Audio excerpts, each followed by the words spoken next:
You know you're laughing at that. We're back. We're back, Bob. Nope. I'm out. Welcome back to the Morning Show on XL7 TV. It's time for This Week in Real Estate. Mr. Bob Zador, if he can quit laughing and put his dadgum laptop away or whatever that thing There is. we go. Okay, we're good. Get a hold of yourself. Your wife's going to wonder what the heck's going on here. I'm ready. He's wasted 11 minutes of his time. But a few seconds, but it was worth it. It was worth it It to was you, worth maybe. it. It was. And Scooter, possibly. And Scooter liked it. Yeah, that's right. How's things? Okay. Market slowed down some. Interest rates go back up a little bit this week, and just coming out of winter, and the internet's been busy. People calling inquiries, trying to get information on places, trying to figure out. They're coming down this summer. Try to get some things lined up. Before a year ago, we'd tell them, we'd send you all the information on these houses, but by the time you get here, they're not going to be here. Yeah. Now we're over 300 houses, so there's a decent chance that those houses may still be here. A little better inventory. Yeah, it's a little more inventory, and that actually helps to bring people down. They don't want to come to look at one house that may or may not be here by the time they leave Cleveland to drive here, and it went under contract. And I think that those, for the most part, that phase is kind of over.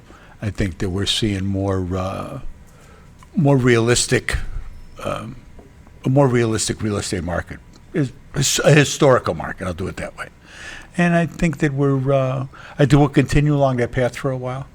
We're not going to see, 3, 4, low fives for a really, really long time.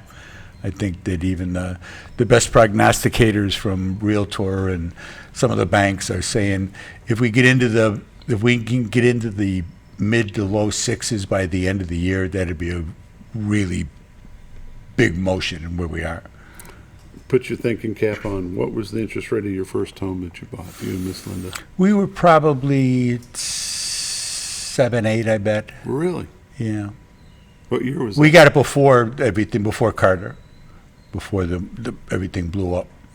And it was, but the cost of the house was, I think we were probably around $35,000 or something. It was a little Cape Cod, in a South Side neighborhood. And you don't have that now.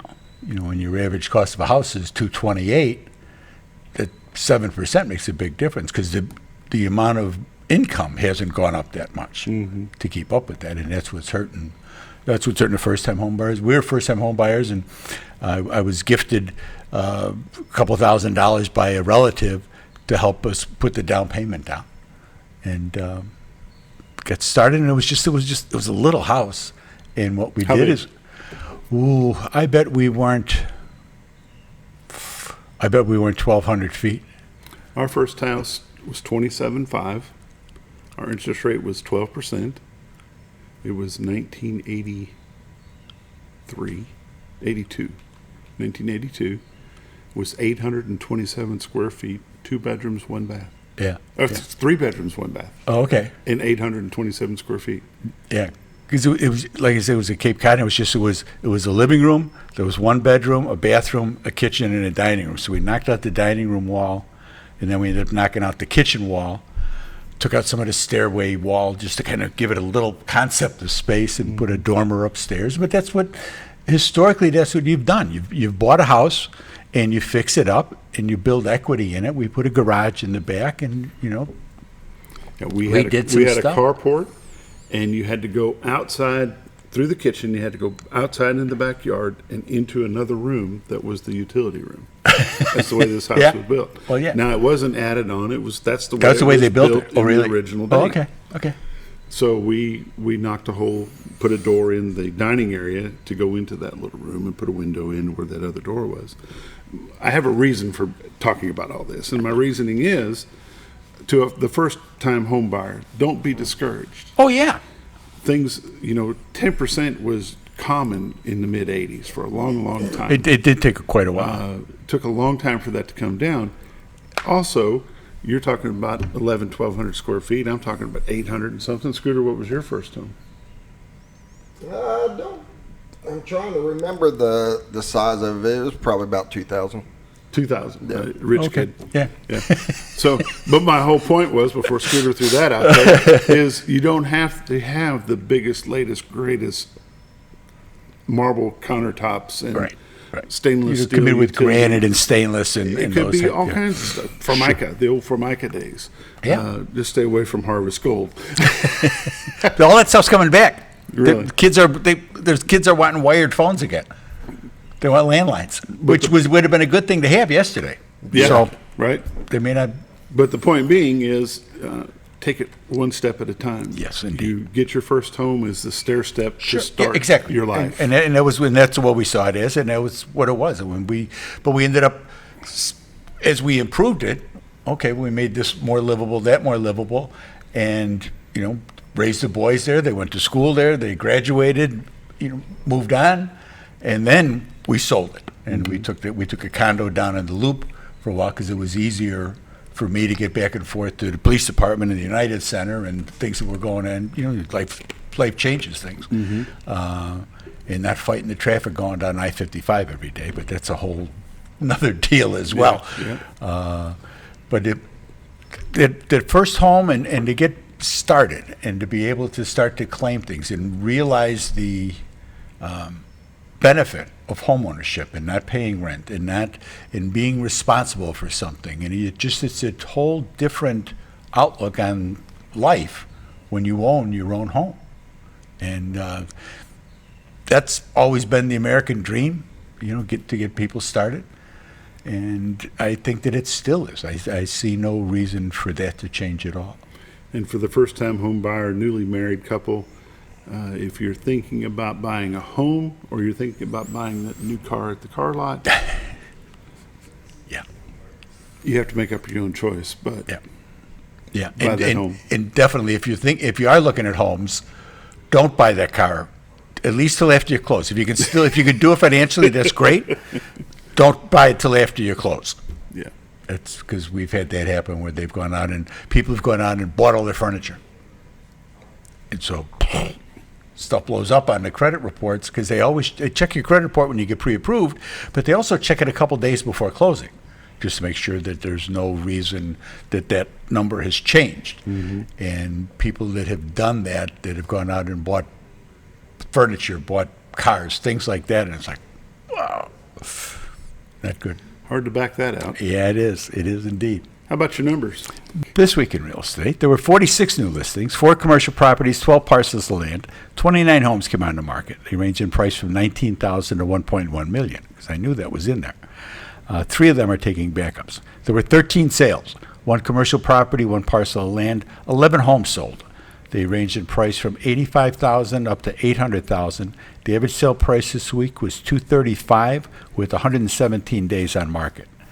8 properties expired. 18 had residential price, and there were 18 residential price changes. This thing is making me nuts. There's 30 pending waiting to close, and that number has been falling. So we're going through when we were up around 80 for a while now. Those homes are being sold off, but they're not being replaced at the same rate that they were before. Currently, there's 307 homes listed on the MLS. Year-to-date comparison, for 2024, there's been 97 homes have sold. The average sale price this year is $218,000 with 98 days on market. Last year, there had been 97 homes sold with an average sale price of $195,000 with 90 days on market. For 22, there had been 152 homes with a sale price of $233,000. In 21, there had been 117. And in 20, there'd been 122. So you can see how the numbers are kind of dropping on us as far as the volume of homes selling. Between that and, like I say, the number of pendings that are waiting to close, the market's slowing down. There's no question. But by the same token, we've had stuff that hasn't lasted a week, stuff that's priced well, that's clean, that's ready to go, that's well presented. The importance of good pictures, the importance of Jason's got his 107 license now for the drone, and we've been using that. He's got some great pictures of some land down by Marshall, it's 200 acres, just great pictures, and you can see how it lays out. In fact, you can see the cattle running around in the field and stuff like that, how the river runs through it. So we've had hits on that from a lot of places. We've had agents from a lot of places call us looking for information on that. Can it be broken up? What can be done with it and stuff? So that's really the important thing.